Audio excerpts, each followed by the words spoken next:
سمن كلا وداعي سمت بحنتودا على وطلا سارتي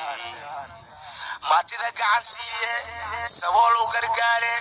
ودني كسيفو ويندو كلا سارو مدينو سويني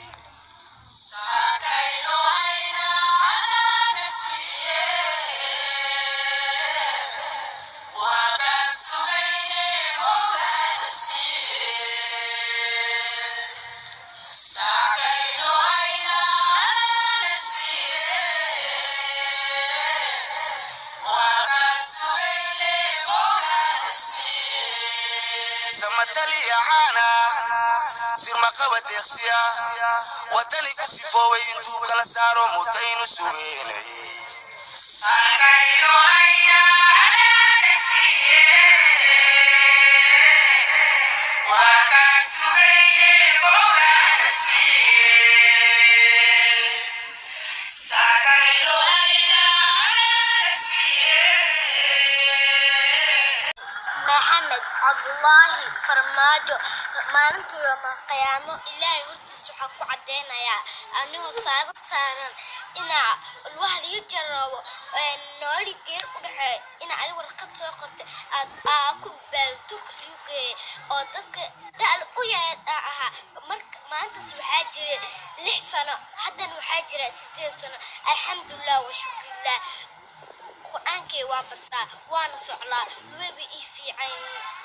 waxa kasto maalin kasto ku soo duceeyaa shaqti ilaahay wax ka qabto waxa jecel ku siiyo ilaahay waxa ka bariya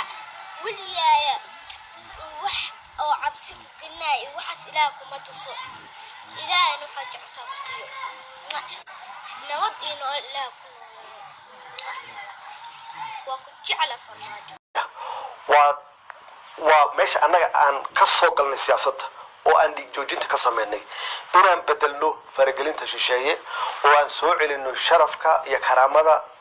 dawladda Soomaaliyeed iyo ummadda Soomaaliyeed dalkan Soomaaliya meesha ay joogto kuma gaarin iyada dhexdeeda khilaafaad kaliya ka yimid ma ahayne waxay ahayd wax designed ah qorshaysan oo dibadaha uga yimid Soomaaliya inaysan xana qaadin inaysan socon waxaana loo soo adeegsaday iyada dhexdooda la soo adeegsaday awal waxa la soo adeegsan jiray prime ministerka iyo madaxweynaha iyo prime ministerka la soo adeegsan jiray oo mar walba laga abuuri jiray khilaafaad anagu waa fahamnay khibradana waxayna fahamsiisay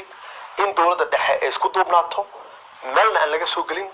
si dalkaani uu u xana qaado uu u socdo oo aan uga leexano jidadkii hore loo qaadi jiray oo khaldanaa